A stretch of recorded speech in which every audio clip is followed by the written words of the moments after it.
CNI தூய பவுல் தமிழ் திருச்சபை ஷார்ஜாவின் சார்பாக என்னை அன்போடு அழைத்து கடந்த காலங்களிலும் இன்ற நாளிலும் கனப்படுத்தி என்னை நேசிக்கும் அருமையான திருச்சபை நாயகர் கனம் ஆமோஸ் லாசரஸ் ஐயா அவர்களுக்கும் சபையினுடைய செக்ரட்டரி சுரேஷ் அவர்களுக்கும் கமிட்டி உறுப்பினர்களும் நான் நன்றியை தெரிவித்துக் கொள்கிறேன். உங்கள் அனைவருக்கும் ஆண்டவராகிய இயேசு கிறிஸ்துவின் நாமத்தினாலே வாழ்த்துதலையும் தெரிவித்துக் கொள்கிறேன். இன்றைக்கு நம்முடைய தியானத்தின் தலைப்பானது break the chain, freedom from addiction, கட்டவிழ்த்தல், தீய பழக்கத்திலிருந்து விடுதலை. Break the chain, freedom from addiction. De addiction சண்டேவாக தென்னிந்திய திருச்சபை இந்த நாளை அனுசரிக்கிறது. அடிக்ஷன் என்று சொன்னால் என்ன? தீய பழக்கம் என்று சொல்லலாமா, அல்லது தீய பழக்கத்துக்கு அடிமையாக இருப்பது? It's a slavery.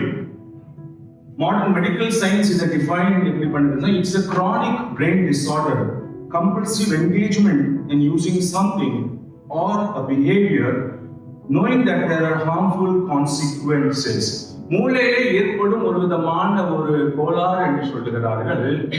கட்டாயமாக ஒரு பொருளையோ ஒரு பழக்க வழக்கத்தையோ செய்கிற ஒரு நிலை, அது தீமை என்று சொல்லி தெரிந்தும் அதை விட முடியாமல் செய்கிற ஒரு நிலைக்கு தள்ளப்படும் போது அது அடிக்ஷன் என்று சொல்லப்படுகிறது. நமக்கு பொதுவாகவே அடிக்ஷன் என்று சொன்னால் தெரியும், ட்ரக்ஸ் என்று சொல்லுகிறோம், அல்லது ஆல்கஹாலிசம், குடி வெறித்தனத்தில் போகும்போது கூட அது அடிக்ஷனாக இருக்குது. ஸ்மோக்கிங் கூட அடிக்ஷனாக இருக்குது. ஏன் இங்கே நாட்டில் நாம் சொல்லணும்னால், பொதுவாகவே ஜென்ரலா கிட்டத்தட்ட எல்லாருக்கிட்டையும் ஒரு விதமான அடிக்ஷன் இருக்குது. சிலருக்கு அப்சஷன் டு கேமிங். ஒரு ரிசர்ச் சொல்றது, வீடியோ கேம் இந்த காரியங்கள் பிள்ளைகளை alert, it makes them alert to situations surrounding. அவங்க அலர்ட்டா ஒரு நிமிஷம் கேம் விளையாட முடியாத பழக்கம் தெரியாதவங்களுக்கு. சோ ஆனா அதுவே அடிமைத்தனமாக மாறிவிடுகிறது. சிலர் நாள் கணக்கில் கேமிங்ல, வீடியோ கேமிங்ல அவர்கள் மூழ்கி இருக்கிறார்கள். அது அடிமைத்தனம், அது அடிக்ஷன். சோசியல் மீடியா அது புதிய ஒரு அடிக்ஷன். இது நான் சொல்லவில்லை, இவருக்கு வேற வேலையிலே மெடிக்கல் சயின்ஸ் சொல்லுகிறது. இன்னைக்கு சிலர் அதுக்காகவே, சில டீனேஜ் பிள்ளைகள் அதுக்காகவே, இல்லை சிறு பிள்ளைகளே அதுக்காக அட்மிட் பண்ண வேண்டிய சூழ்நிலை சொன்னால், they are addicted to even social media. உணவு கூட சிலருக்கு அடிமையாக இருக்குது. நான் வளரும் காலத்துல எனக்கு நான்வெஜ்னா ஒரு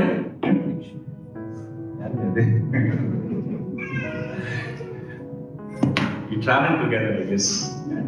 It's very difficult. அப்படியாக காணப்பட்டது. இன்றைக்கும் சிலருக்கு இருக்குல்ல, அந்த கடை பக்கமா அந்த சில KFC அந்த மாதிரி இடம் வழியா போனா பெரிய ஒரு பள்ளத்தாக்கின் வழியாக போன மாதிரி தான் இருக்கும். ஆண்டவரே, இந்த அடிக்ஷன்ல வெளியே வந்தாக வேண்டும், வெளியே வந்தாக வேண்டும்.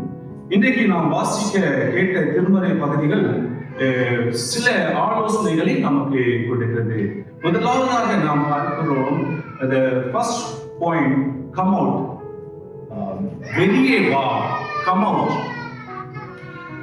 ஒரு ஆங்கிலத்திலே ஒரு காரியம் சொல்வார்கள், prevention is the best medicine, best cure. Prevention is the best medicine. அப்படி என்றால், ஒரு பழக்கம், ஒரு காரியம், ஒரு விஷயத்தை செய்வதற்கு முன்பதாகவே அதை நாம் தொடாமல் இருப்பது, செய்யாமல் இருப்பது சிறந்தது. ஒரு பழக்க வழக்கத்துக்குள் போவதற்கு முன்பதாக அதை விட்டு நாம் அகன்று போவது, அதை விட்டு நாம் தூரமாக போவது நல்லது. நாம் வாசிக்க கேட்ட முதலாம் பழையற்பாட்டு திருமறை பகுதி தானியேலின் புத்தகம் 1ஆம் அதிகாரத்திலே நாம் வாசிக்கிறோம். அங்கே தானியேலும் அவருடைய நண்பர்களும் அந்நிய தேசத்திலே, பாபிலோனிலே அவர்கள் சிறை இருப்பிலே இருக்கிறார்கள். அடிமைகளாக அங்கே இருக்கிறார்கள். அவர்கள் ராஜ பரம்பரையை சார்ந்தவர்கள், வசதியாக வாழ்ந்தவர்கள், சிறந்த சம்பூர்ணமாக சாப்பிட்டவர்கள். ஆனால் இன்றைக்கு அடிமைத்தனத்தில் இருக்கிறார்கள். அவர்கள் தானியேல் அங்கே 8ஆம் வசனத்தில் நாம் வாசிக்கிறோம், தானியேல் ராஜாவின் போஜனத்தினாலும் அவர் பானம் பண்ணும் திராட்சரசத்தினாலும் தன்னை தீட்டுப்படுத்தலாகாது என்று தன் இருதயத்தில் தீர்மானம் பண்ணி கொண்டு தன்னை தீட்டுப்படுத்தாதபடி பிரதானிகளின் தலைவனிடத்தில் வேண்டிக் கொண்டான். ஜஸ்ட் இமேஜின் பண்ணுங்க, பிரதானிகளின் தலைவன், இந்த palace master of the palace, எல்லா வேலைக்காரர்களும் தலைவன் அவர். இந்த பிரதானிகளின் தலைவர்களிடத்திலே யோசித்து பாருங்க, சொந்த தேசத்துல கிடையாது, சொந்த ஊர்ல கிடையாது, ஆனால் அங்கே தானியேல் சொல்லுகிறது நாம் பார்க்கிறோம். இந்த உணவு காரியங்கள் இதிலே எங்களுக்கு பங்கு வேண்டாம், நாங்க இதில் தீட்டுப்படுத்த விரும்பவில்லை என்று சொல்லி ஒருவேளை மோசே நியாயப்பிரமாணத்தின் வழியாக சில உணவுகள் யூதர்களுக்கு அது தீட்டாக எண்ணப்பட்டது. இன்னும் சொல்லப்போனால் சிலைகள் விக்கிரகங்களுக்கு படைக்கப்பட்ட பொருளும் தீட்டாக எண்ணப்படுகிறது. ஆனால் இங்கே இவர்களுடைய தைரியத்தை பாருங்க, அது அவர்கள் நினைத்தால் யாருமே அவர்களை பார்க்கறதுக்கு இல்லைன்னு வேற ஒரு ஊர்ல இருக்கிறாங்க. இன்னைக்கு நம்ம எப்படி யுஏல இருக்கிறோம், அம்மா கேட்டாங்கன்னா உண்டு, வீட்டம்மா கேட்டாங்கன்னா உண்டு, ஆலயத்துக்கு போனீங்களா இல்லைன்னா யாரு கேட்கறது, கொடுத்தது சாப்பிட்டா என்ன பிரச்சனை நினைச்சிருக்கலாமே. அது மட்டும் இல்லைங்க, இவங்க மூன்று வருடங்கள் ட்ரைனிங்ல இருக்கிறாங்க. அப்படின்னா அந்த ட்ரைனிங் முடித்தா அவர்களுக்கு அரசாங்க வேலை கன்ஃபார்ம், கவர்மெண்ட் சர்வீஸ்ல இருக்கும். அடிமைகளாக வந்த இடத்துல நமக்கு இப்படிப்பட்ட ஒரு வாய்ப்பு கிடைக்கும் போதே அதை கையிலிருந்து போக விடலாமா நினைச்சிருக்கலாமே. இதையும் தாண்டி இது ராஜ கட்டளை, அரசே இதை ஆணையிட்டு இருந்தாரு. இது கிங்குடைய ஆர்டர். அதை மீறினால் பாருங்க, இந்த பிரதானிகளின் தலைவன் இந்த வேண்டுகோளை தானியேல் வைக்கும் போது அவன் சொல்லுகிறான், முடியாது, வாய்ப்பே இல்லை, இது என்னுடைய வேலைக்கு இல்லை, என்னுடைய உயிரியே பிரச்சனை வந்துவிடும், ராஜாவுடைய கட்டளையை மீறினால் மரண தண்டனை. தானியேல் அவருடைய நண்பர்கள் சோர்ந்து போகவில்லை, தொடர்ந்து முயற்சி செய்கிறார்கள். அதுதான் இந்த முதல் விஷயம். முயற்சி முடிந்த அளவுக்கு கடைசி வரைக்கும் முயற்சி செய்ய வேண்டும். பல நேரங்களிலே இந்த பியர் பிரஷர், நபர் ஒழுங்கா இருந்தாலும் கூட இருக்க கூட்டாளிகள் அந்த கூட இருக்கிற அந்த நண்பர்கள், கூட இருக்கிற கலீக்ஸுடைய பிரஷர், அவங்களை எப்படி நாம் துக்கப்படுத்தலாம், அவர்கள்கிட்ட எப்படி நாம் நோ சொல்வது, பெரிய பிரச்சனையே இன்றைக்கு நோ எப்படி சொல்லுவதுன்னு சொல்லி இந்த ஆல்கஹாலிக் அனானிமஸ் என்று சொல்லி இந்த போதை பொருட்களுக்கும் மதுக்கும் அடிமையானவர்கள் விடுவிக்க வேண்டும் சொல்லி அதற்கான ஒரு முயற்சியில ஒரு காலம் say no to the first attempt, அந்த முதல் கிளாஸ்க்கு நோ சொல்லுங்க, முயற்சி செய்யுங்க. இந்த தானியேல் அவர் நோ சொன்னாலும் அங்கு இடமில்லை, வாய்ப்பில்லை என்று அந்த பிரதானிகளின் தலைவர் சொல்கிறான். அவன் கோபப்படவில்லை, ஆர்குமெண்ட் பண்ணவில்லை, ரிபெல் பண்ணவில்லை. பாருங்க, சில நேரங்களில் பாஸ், ஒரு இடத்துக்கு பாஸ் நம்ம கூப்பிடும் போது, அந்த இடத்துல ஒரு அதிகாரி நம்ம கூட்டும் போது எல்லாரும் இருக்கிற இடத்துல நான் மாத்திரம் எப்படின்னா நோ சொல்வது இக்கட்டான ஒரு சூழ்நிலையாக இருக்குது. இந்த முதலாம் அதிகாரத்திலே நாம் பார்க்கிறோம், முடியும்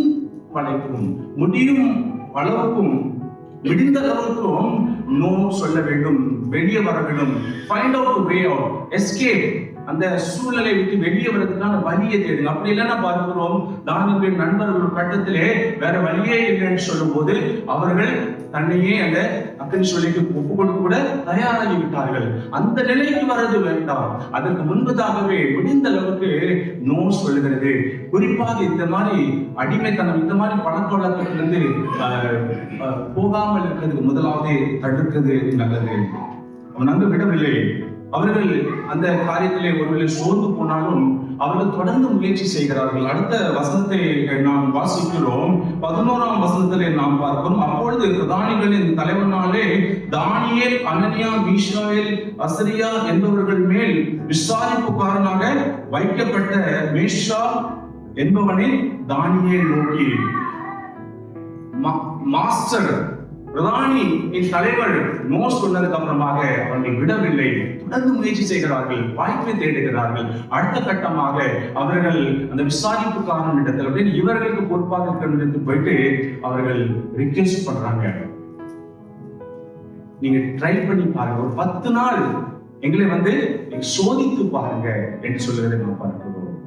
எனக்கு அன்பானவர்களே, இந்த இடத்திலே அவர்கள் முறுமுறுக்கவில்லை, அவர்கள் ரிபல் பண்ணவில்லை, அவர்கள் ஆர்குமெண்ட் பண்ணவில்லை. எங்களுடைய மதம் இப்படி சொல்லுது, எங்களுடைய சமயம், எங்களுடைய நூல்கள், எங்களுடைய பிரமாணங்கள் இப்படி சொல்லுகிறது, நாங்கள் இல்லை. முயற்சி செய்யறாங்க, கோபப்படவில்லை, அவர்கள் வெறுப்பை காண்பிக்கவில்லை, அவர்கள் ஆர்குமெண்ட் பண்ணவில்லை. ஆண்டவராக இயேசு கிறிஸ்து சீஷர்களுக்கு சொல்கிறார், ஆடுகளை ஓநாய்களுக்குள்ளே அனுப்புகிறது போல இதோ நான் உங்களை அனுப்புகிறேன். ஆகையால் சர்ப்பங்களை போல வினாவுள்ளவர்களாயும் புறாக்களை போல கபடற்றவர்களுமாய் இருங்கள். Innocent as dove. புறாக்களை போல் கபடற்றவர்களாக இருங்கள். அதே நேரத்திலே ஆண்டோட பிள்ளைகள் சர்ப்பங்களை போல் be wise as serpent. சர்ப்பங்களை போல் ஞானமாக நடந்து கொள்ளுங்கள். என்ன ஒரு கம்பேரிசன் பாருங்க. விசுவாசி அல்லது சீஷர்கள் எப்படிப்பட்ட நிலையில் இருக்கிறார்கள்? ஓநாய்க்கும் ஆடுகளுக்கும் என்ன ஒரு comparison? No equality, no comparison in terms of power and in terms of their potential strength. ஒரு கம்பேரிசன் இல்லை. அப்படிப்பட்ட நிலையில் தான் இவர்கள் அடிமையாக இருக்கிறார்கள். ஒரு ராஜையுடைய ஆணை, அந்த சூழ்நிலையே வேற. அந்த இடத்திலே அவர்கள் முயற்சி செய்யும் ஞானமாக அவர்கள் செயல்படுகிறார். They used their mind to escape this situation. அங்கே அவர்கள் சொல்லுகிறார்கள், 10 நாள் எங்களுக்கு வாய்ப்பு கொடுக்கிறேன். அந்த விசாரிப்பு காரணத்திலே அவர்கள் சொல்லும் போது அந்த பிரஷர்ல இருந்து வெளிவரதுக்காக முயற்சி செய்கிறார்கள். சங்கீதம் 1 நாம் பார்க்கிறோம், துன்மார்க்கருடைய ஆலோசனையில் நடவாமலும் பாவிகளுடைய வழியில் நில்லாமலும் பரியாசக்காரர் உட்காரும் இடத்தில் அவர்கள் துன்மார்க்கருடைய பாவிகளிடத்திலே நடவாமலும் நிற்காமலும் உட்காராமலும் விடிந்த அளவுக்கு அந்த பிரஷரை நாம் தாங்க முடியாத சூழ்நிலை இருக்கும் வரைக்கும் நாம் வெளியே வர வேண்டும், நாம் எஸ்கேப் ஆக வேண்டும், நாம் அவாய்ட் பண்ண வேண்டும். அடுத்ததாக நாம் பார்க்கும், இது சீக்வென்ஷியலாக கிடையாது, but these are ways in which how we can be helped in times of temptation, in times when we are struggling with addiction. இங்கே அடுத்ததாக நாம் பார்க்கிறோம், commit to God, கர்த்தரிடத்தில் ஒப்பு கொடுக்க வேண்டும். ஆப்பிரிக்காவிலே பழமை வாய்ந்த ஒரு இந்த குரங்குகளை பிடிக்கிறதுக்கான ஒரு ட்ரிக்கை அவர்கள் யூஸ் பண்ணுவாங்க. இப்போ மேபி இட்ஸ் டிஃபரெண்ட், பட் ஒரு டாக்குமெண்ட்ரி பார்த்தேன். முந்தைய காலங்களிலே ஒரு குரங்கு பிடிக்க வேண்டும் என்று சொன்னா அந்த குறிப்பிட்ட ட்ரைப் என்ன செய்வாங்கன்னா, ஒரு மண் மேடையில ஒரு குச்சினாலே அவர்கள் ஒரு சின்ன ஒரு ஓலை பண்ணுவார்கள். அப்புறம் அதுக்குள்ளே சில விதைகளோ இல்ல வேர்க்கடலைகளோ உள்ள போட்டுட்டு அப்படியே ஏதாவது பக்கத்துல ஒரு மரத்துக்கு பின்னாலே பதுத்து இருப்பாங்க. இந்த குரங்கு அதை பார்த்துட்டு ஆர்வத்துல என்னவா இருக்குமோன்னு சொல்லி அந்த சின்ன ஒரு ஓட்டைக்குள்ள போய் கையை விடும். உள்ளே ஏதோ சாப்பிடுற பொருள் தெரியும், அதை ஃபுல் கை நிறைய பிடித்துக் கொள்ளும். Handful of seeds or the peanuts, அதை எடுக்க முடியாமல் அதை சிக்கிக் கொள்ளும்.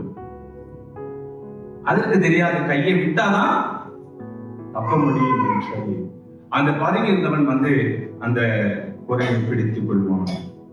என்ன நண்பாளர்களே, நாம் வாசிக்க கேட்ட நிருப பகுதியிலே அப்போஸ்தலர் பரிசுத்த பவுல் கொலோசியர்கள் நிருபம் குறிப்பாக 3ஆம் அதிகாரத்திலே பிராக்டிக்கலாக நடைமுறை வாழ்க்கையிலே கிறிஸ்தவன் எப்படியாக நடக்க வேண்டும், இந்த போதனைகள் எப்படியாக நம்முடைய வாழ்க்கையை நாம் பிரதிபலிக்கணும் என்று சொல்லி அவர் சில காரியங்களை சொல்கிறார். பிராக்டிகல் டீச்சிங்ஸ்ல அவர் கொலோசியர் 3ஆம் அதிகாரம் 1ஆம் வசனத்தில் என்ன சொல்கிறார்? மேலானவைகளை தேடுங்கள். 2ஆம் வசனம் சொல்கிறார், பூமியில் உள்ளவைகள் அல்ல, மேலானவைகளே நாடுகள். Spiritual things. Seek that which is above. Seek spiritual things. மேலானவைகளை தேடுங்கள், மேலானவைகளே நாடுகள். ஏன் பார்க்கிறோம் 3ஆம் வசனத்தில் அவர் சொல்ல, ஏன் என்றால் நீங்கள் மரித்தீர்கள், உங்கள் ஜீவன் கிறிஸ்துவுடனே கூட தேவனுக்குள் மறைந்திருக்கிறது. நீங்கள் மரித்தீர்கள். He is alluding to baptism. ஞானஸ்நானத்தை அவர் குறிப்பிடுகிறார். அந்த பகுதி வாசிக்கும் போது தொடர்ந்து வாசிக்கும் தெரியும், அவர் ஞானஸ்நானத்தை குறிப்பிடுகிறார். பாவத்துக்கு மரித்து இந்த பழைய மாமிசம் இந்த மரிக்க வேண்டும், புதிய ஒரு ஜீவனுக்குள் புதிய ஒரு சிருஷ்டியாக நாம் மாற வேண்டும். ஞானஸ்நானம் அதற்கு எடுத்தால் காட்டாക്കാം. நீங்கள் மரித்தீர்கள் என்று சொல்லுகிறார். அதற்கு அர்த்தம் என்ன? பழைய வாழ்க்கை, பழைய பழக்க வழக்கங்கள், பழைய கார்னல் டிசைர்ஸ், ஃப்ளெஷ்லி டிசைர்ஸ், இந்த உலகத்துக்குரிய ஆசாபாசங்கள் நமக்குள் அழிக்கப்பட வேண்டும். ஆண்டவராகிய இயேசு கிறிஸ்து கூட என்ன சொல்றாங்க? உன் வலது கண் உனக்கு இடரல் உண்டாக்கினால் அதை பிடுங்கி போடு, உன் வலது கை உனக்கு இடரல் உண்டாக்கினால் அதை தரித்து போடு. எந்த அளவுக்கு கொடூரமான வார்த்தையை அன்பு நிறைந்த ஆண்டவராகிய இயேசு கிறிஸ்து பயன்படுத்துறாங்க. பிடுங்கி போடு, தரித்து போடு. அப்படி செய்தாக வேண்டும். இல்லை என்றால் அந்த குரங்குடைய நிலைமை விட்டால்தான் உண்டு, அந்த பிடியை விட்டால்தான் உண்டு. இந்த துராசைகள், மாம்சத்தின் இச்சைகள், கண்களின் இச்சைகள், இவைகள் ஒருவனை இழுத்துக் கொண்டே இருக்கும். இதுல இருந்து நாம் எப்படி தப்பித்துக் கொள்ள வேண்டும் என்று சொன்னால், அப்போஸ்தலனாகிய பரிசுத்த பவுல் சொல்லுகிறார், இதெல்லாம் நாம் அழிக்க வேண்டும். இதை நம்மை தூண்டுகிற உறுப்புகள் எல்லாம் அழிக்கப்பட வேண்டும் என்று அவர் சொல்லுகிறார். எனக்கு அன்பானவர்களே, சுய கட்டுப்பாடு அல்ல. ஒருவேளை இந்த மாதிரி போதை பொருள்களுக்கு, மது காரியங்களுக்கு அடிமைத்தனத்தில் இருக்கிற எந்த விதமான அடிக்ஷனுக்கும் modern science, medical science treatment இருக்குது, தெரபிஸ் இருக்குது. It is helpful. நல்ல உதவுற நிறைய தெரபிஸ், நிறைய ட்ரீட்மெண்ட் இருக்குது. இதல்ல, இதையும் தாண்டி ஆண்டவராக இயேசு கிறிஸ்துவுக்குள் நமக்கு புதிய ஒரு அடையாளம் கிடைக்குது, புதிய ஒரு ஜீவன், புதிய ஒரு வாழ்க்கை, புதிய ஒரு சிருஷ்டியாக நாம் மாறுகிறோம். வெறும் நமக்கு உதவி செய்கிறவராக அல்ல, நம்மை முற்றிலுமாக டிரான்ஸ்ஃபார்ம் பண்றவராக ஆண்டவராக இயேசு கிறிஸ்து காணப்படுகிறார். எப்படிப்பட்ட அடிக்ஷனாக இருந்தாலும், எப்படிப்பட்ட ஒரு நிலையில இருந்தாலும் நமக்கு விடுதலை ஆண்டவராக இயேசு கிறிஸ்து கொடுக்கிறார். It is a work in progress. எப்படியாக நம்முடைய ரட்சிப்பின் வாழ்க்கையில், நம்முடைய ஆவிக்குரிய வாழ்க்கை, ஞானஸ்நானம் ஒரு ஆரம்பம் விசுவாச வாழ்க்கையில். அதோடு எல்லாம் முடிந்து விடவில்லை, அங்கே ஆரம்பிக்கிற ஓட்டம் தான். அப்போஸ்தலனாகிய பரிசுத்த பவுல் சொல்கிறவங்க, ஓட்ட பந்தயத்தை நாம் ஓடிக்கொண்டே இருக்க வேண்டும், கடைசி வரைக்கும் இந்த போராட்டம். அப்படியாகத்தான் அநேக இந்த உலக பிரகாரமான ஆசாபாசங்கள், இந்த இச்சைகள், இவைகள் எல்லாம் நம்முடைய வாழ்க்கையில தினமும் நாம் அதற்கு நாம் மறிக்க வேண்டும், தினமும் அதை சிலுவையிலே நாம் அறிய வேண்டும். எப்பேற்பட்ட பரிசுத்தவான்களாக இருக்கட்டும், பெரிய ஊழியக்காரர்களாக இருக்கட்டும், நான் சொல்லுகிறேன், எல்லாருடைய வாழ்க்கையிலும் it is a work in progress. தினமும் ஒரு கிறிஸ்தவன், ஒரு கிறிஸ்தவள் எதற்காக அழைக்கப்படுகிறது? தினமும் ஒருவேளை என்னுடைய ஜெபம், உங்களுடைய ஜெபமாக இருக்கும், தினமும் நாம் எதிர்க்கும் பொழுது, ஆண்டவரே இன்றைக்கு என்னை காத்துக்கொள்ளும், இந்த கண்களின் இச்சைகளுக்கும், என்னுடைய வாழ்க்கையினுடைய யுத்தத்திலே எந்த விதமான பாவ இச்சைகளுக்கு நாம் இடம் கொடுக்காதபடி பரிசுத்த வேலினாலே பாதுகாத்துக் கொள்ளும் என்று சொல்லி ஜெபிக்க வேண்டும். இந்த மாமிச இச்சைகள் நமக்குள் அளிக்கப்பட வேண்டும். தினந்தோறும் நாம் அதற்கு சாக வேண்டும். தினம் தினம் கிறிஸ்துவின் வழியாக ஆண்டவருடைய கிருபைக்காக நாம் காத்திருக்க வேண்டும். It has to be our daily prayer. Dying to self, to the earthly desires, to ask God to cover us with His grace. நிறைவாக நாம் பார்க்கிறோம், come to Christ. கர்த்தர் அண்டை ஓடி வர ஒரு அருமையான ஒரு நற்செய்தி நூல் பகுதியை நாம் வாசிக்க கேட்டோம். துபாயிலே ஹிந்தி சகோதரர்கள் மத்தியிலே கேம்ப் மினிஸ்ட்ரி அவர்களை ஆலயங்களை அழைத்து அவர்களுக்காக நாம் ஜெபிக்கிறோம். ஒரு சில காரியங்கள் அவர்கள் சொல்லும் போது அவருடைய வாழ்க்கையின் காரியங்களுக்காக நாம் ஜெபிக்கிறோம். அப்படி இருக்கும்போது ஒரு சகோதரன், இந்தியாவை சேர்ந்த ஒரு சகோதரன், அவர் பல மாதங்களுக்கு முன்பதாக அவர் சொன்ன சாட்சி, ஐயா எனக்கு இந்த குட்கா காரியங்களை நான் எப்பொழுதும் சாப்பிடுவேன் பாஸ்டர்ஜி, இதுல இருந்து எனக்கு விடுதலையே கிடையாது. அப்புறம் நான் என்னுடைய வீட்டிலே அம்மா மனைவிடத்திலே நான் எப்போ பேசினாலும் கோபத்தில் பேசுவேன், எப்போ நான் போன் பேசினாலும் சண்டையில தான் முடியும். ஆனா என்னுடைய வாழ்க்கை மாறிட்டு நான் ஜெபத்துக்கு வர நான் இந்த இடத்துல மாத்திரமில்லை, நான் வீட்டிலையும் ரூம்லையும் எனக்கு வாய்ப்பு கிடைக்கும் போது நான் ஜெபிக்க என்னை ஒப்புக்கொடுக்கிறேன், வேதத்தை வாசிக்க இன்றைக்கு நான் எனக்கு அந்த பொருள் மேல ஆசையே. Come to Jesus, come to Christ. கர்த்தர் அண்டையிலே நாம் ஓடி வர வேண்டும். சுவிசேஷ வாக்கியம் நாம் பார்க்கிறோம். மார்க் எழுதின சுவிசேஷம் 5ஆம் அதிகாரம் 1ஆம் வசனம் தொடங்கி அங்கே ஒரு அசுத்த ஆவியினால் பிடிப்பட்டவன் ஒரு மனிதனை குறித்து நாம் வாசிக்கிறோம். அவனுடைய வாழ்க்கை அலைகுலைந்ததாக காணப்பட்டது. Life was a complete mess. வசனம் சொல்லுது, அவனை அடக்க ஒருவனாலும் கூடாது இருந்தது. அவன் இரவும் பகலும் மலைகளிலும் கல்லறைகளிலும் இருந்து கூக்குரலிட்டு கல்லுகளினாலே தன்னை காயப்படுத்திக் கொண்டிருந்தான்.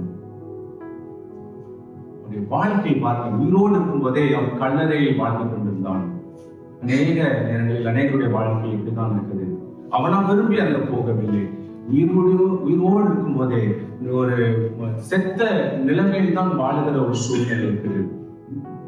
நான் விட விரும்புகிறேன், நான் முயற்சி செய்கிறேன், என்னால முடியவில்லை. என்னுடைய வாழ்க்கை, என்னுடைய உறவுகள், என்னுடைய குடும்பத்தையே இது அழித்து விட்டது, ஆனால் என்னால முடியவில்லை.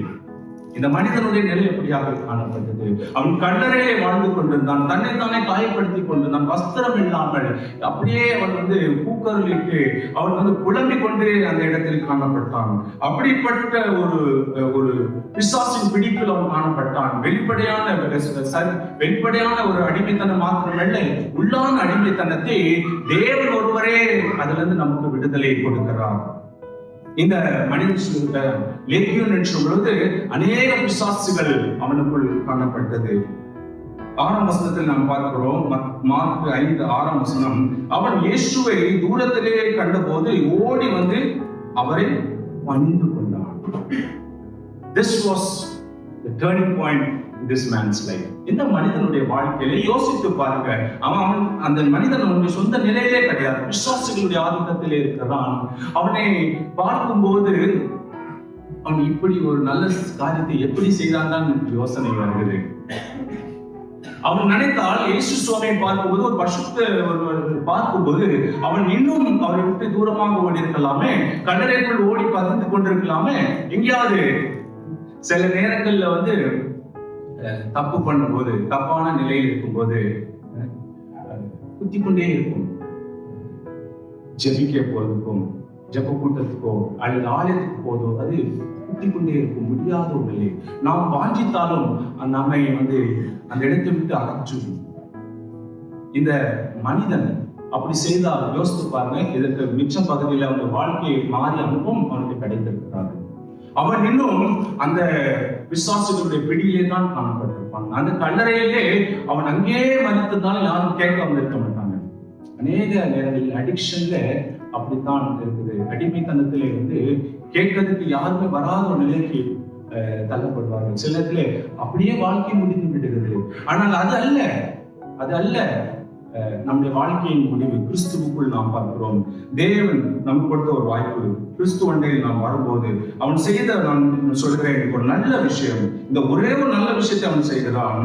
அவன் ஓடி வந்து அவரை பணிந்து கொண்டான். இயேசுவிடத்தில் அவர் வந்தபடியினாலே அவனுடைய வாழ்க்கை மாறி ஒரு பெரிய ஒரு அற்புதம் நடக்குது.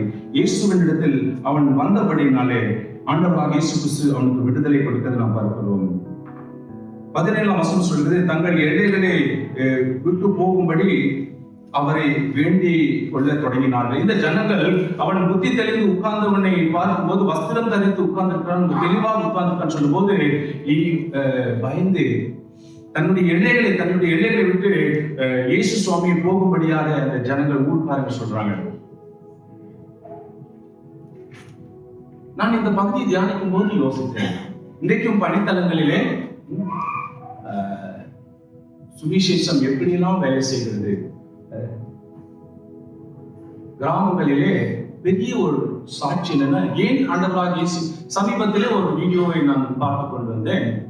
ஒரு அம்மா அப்படியே போய், ஏன் நீங்க இந்த வெளிநாட்டு கடவுளை நீங்கள் ஏற்றுக்கொள்றீங்க, ஏன் இந்த கூட்டத்துக்கெல்லாம் போறீங்க, ஜபத்துக்கெல்லாம் போறீங்கன்னு சொல்லும்போது அந்த ஒருத்தர் ஹிந்தியில அவர் சொல்லுகிறார், நான் இந்த பழக்கத்துக்கு அடிமையாக இருந்தேன், என்னை அவர் விடுவித்தார், எனக்கு இன்றைக்கு அந்த ஊர்க்காரங்களால் கடிக்கப்பட்டு வெறுக்கப்பட்ட மறக்கப்பட்ட நிலையில் இருக்கிறவர்கள் இன்னைக்கு கிறிஸ்துவை ஏற்றுக்கொண்டு அவர்கள் வஸ்திரம் தரித்தவர்களாக இருக்கிறார்கள், நீதியின் வஸ்திரம் தரித்தவர்களாக இருக்கிறார்கள். பழைய சுபாவம், பழைய வாழ்க்கை, அவர்களுடைய வாழ்க்கை அதற்கு போய் புதிய வஸ்திரத்தை, நீதியின் வஸ்திரத்தை தரித்தவர்களாக அவர்கள் மாறி இருக்கிறார்கள், நல்ல நிலையில் இருக்கிறார்கள். ஆகவே சொல்றார், ஏன் இந்த இயேசுவை நாங்கள் அப்படி தெரிந்தும், ஊர்க்காரங்க இதை தெரிந்தும் ஏன் இந்த ஆண்டவராக இயேசு கிறிஸ்துவை அவர்கள் வெறுக்கிறார்கள்? நான் யோசித்து பார்த்தேன், ஏன் வெறுக்கிறார்கள்? இத்தனை நன்மைகள் செய்திருக்கிறார்கள், இந்த மனிதனுக்கு தீர்வே இல்லாமல் இருந்தது. விசுவாசிகள் பிடியிலே காணப்பட்டான். இந்த ஊர்க்காரங்க கண்களாலே பார்க்கறாங்க, அவன் புத்தி தெளிந்தவனாக, அந்த வஸ்திரம் தரித்தவனாக, நல்லவனாக இருக்கிறான். ஆனாலும் என்ன சொல்றாங்க, நீங்க ஊருக்கு போயிருங்க சொல்லி. இன்னைக்கு பணித்தலங்களிலும் இயேசு வேண்டாம். அநேக இயேசுவை வெறுக்கிறாங்க. எங்களுடைய ஊருக்குள் வேண்டாம், இது வெளிநாட்டு கடவுள் எங்களுக்கு தேவை. நன்மையை கண்கூடாக பார்த்தா கூட அவர்கள் ஏன் அப்படி சொல்லுகிறார்கள்? காரணம் பலதாக இருக்கலாம். ஆனால் அதுதான் நிரசியான ஒரு நிஜமாக நிலையாக காணப்படுகிறது. எனக்கு அன்பானவர்களே, இயேசு கிறிஸ்துவை அவர்கள் தடை செய்து விட்டார்கள். இயேசு கிறிஸ்து ஊருக்குள் வரக்கூடாது என்று சொல்லிவிட்டார்கள். அவர் வந்ததா கூட அந்த ஊர்ல இருக்க ஒரு சிலரை சந்தித்து அவருக்கு நிறைய வேலை பாட்டு இருப்பார். பெரிய தப்பு பண்ணிட்டாங்க. இயேசு கிறிஸ்துவை தடை பண்ணாங்க. நடந்தது என்ன? நான் இந்த வசனத்தை வாசித்து நிறைவேற்றுகிறேன். 20ஆம் வசனம், அந்தபடி அவன் போய் இயேசு தனக்கு செய்தவைகள் எல்லாம் தெக்கப்போலி என்னும் நாட்டில் பிரசித்தம் பண்ண தொடங்கினான். எல்லாரும் ஆச்சரியப்பட்டார்கள். பாருங்க, ஊர்ல தெக்கப்போலி என்று சொல்லும் போது 10 பட்டணங்கள் அடங்கிய பகுதி. அவன் ஊரா போய் சொல்ல ஆரம்பிச்சான். இயேசு சுவாமியை தடை செய்தாலும் இயேசு கிறிஸ்துவை ஏற்றுக்கொண்டு அவருடைய வாழ்க்கை மாறும்போது அவர்கள் சும்மா இருக்க மாட்டார்கள். அடிமுதை வாங்கினாலும் நான் பணித்தலங்களில் பார்த்திருக்கிறேன், கண்கூடாக பார்த்திருக்கிறேன், கேட்டிருக்கிறேன். கிறிஸ்துவுக்காக வாழ்கிறார்கள். எல்லாம் இழந்து கிறிஸ்துவுக்காக வாழ்கிறார்கள், சாட்சியாக இருக்கிறார்கள். ஏன் என்னுடைய வாழ்க்கை மாறி மிகப்பெரிய ஒரு அற்புதம், டிரான்ஸ்ஃபார்ம். கல்லறையில் இருந்த ஒரு வாழ்க்கையை ஆண்டவராக இயேசு கிறிஸ்து தூக்கி அவனை ஒரு ஒரு ஒரு விளக்காக வெளிச்சமாக வைக்கிறதை நாம் பார்க்கிறோம். இந்த 10 பட்டணங்களிலும் போய் அவன் ஆண்டவராக இயேசு கிறிஸ்துக்காக சாட்சியாக இருக்கிறதை நாம் பார்க்கிறோம். எனக்கு அன்பானவர்களே, தீய பழக்க வழக்கத்திலிருந்து அல்லது கட்டுகளிலிருந்து விடுதலை என்று சொல்லும் போது, முடிந்த அளவுக்கு இந்த அழுத்தத்திலிருந்து, இந்த கூட்டத்திலிருந்து, நம்மை சோதிக்கிற காரியத்திலிருந்து நாம் வெளியே வர வேண்டும். தீய பழக்க வழக்கங்கள், மாம்ச இச்சை, கண்களின் இச்சைக்கு நாம் அடிக்கப்பட வேண்டும். நாம் அதற்கு மறிக்க வேண்டும். கிறிஸ்துவுக்குள் கிருபைக்காக நாம் தினமும் காத்திருக்க வேண்டும். நம்முடைய வாழ்க்கை எந்த நிலையில காணப்பட்டாலும், எப்பேற்பட்ட சூழ்நிலையில் நாம் இருந்தாலும், யாராக இருந்தாலும், ஒருவேளை இந்த மாலை நேரத்திலே யாராக இருந்தாலும், என்னை அல்ல என் ஆண்டுடைய வார்த்தையை நம்பி நீங்கள் கிறிஸ்துவ அண்டை வரலாம். உங்களுடைய வாழ்க்கையை மாறும். தலைகளை பார்த்து வெறுமையான பாத்திரம் நான் வெறுத்து தள்ளாதே, வல்லமையும் பாத்திரமாய் விளங்க செய்யுமே. வேதத்தில் காணும் பாத்திரமெல்லாம் இயேசுவை போற்றிடுவே. என்னையும் அவ்வித பாத்திரமாய் வானைந்து கொள்ளுமே. உயர்வனே உயர்வனே படைப்பின் காரணனே, களிமண்ணான என்னையுமே கண்ணோக்கி பார்த்திடுமே. ஆமாண்டவரே, இந்த உலகத்திலே ஒன்றுமில்லாத நிலையை தள்ளப்பட்ட அடிமைத்தனத்தில் வாழ்கிற எங்களுடைய நிலையை மாற்றுகிறவர் நீ ஒருவர் தான். புறமும் உள்ளுமான வாழ்க்கையை மாற்றி எங்களுக்கு புதிய அடையாளத்தினால் புதிய ஒரு சிருஷ்டியாக உமக்குள் எங்களை புதிய ஒரு வாழ்க்கை தந்து நடத்துகிறேன். அப்படிப்பட்ட ஒரு சூழ்நிலையிலே நாங்கள் இருக்கிறோம். கிருபியாக எங்கள் வீட்டில் இருக்கிறோம், மண்ணை வருகிறோம். இந்த கிருபிக்காக காத்திருக்கிறோம், பலப்படுத்துவதாக.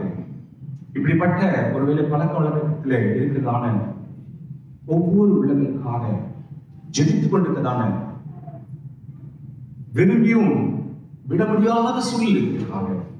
வாழ்க்கையை அழித்துக் கொண்டிருக்கிறதான எங்க ஆசைகள், இச்சைகள் சிலுவையில நாங்கள் அறைகிறோம்.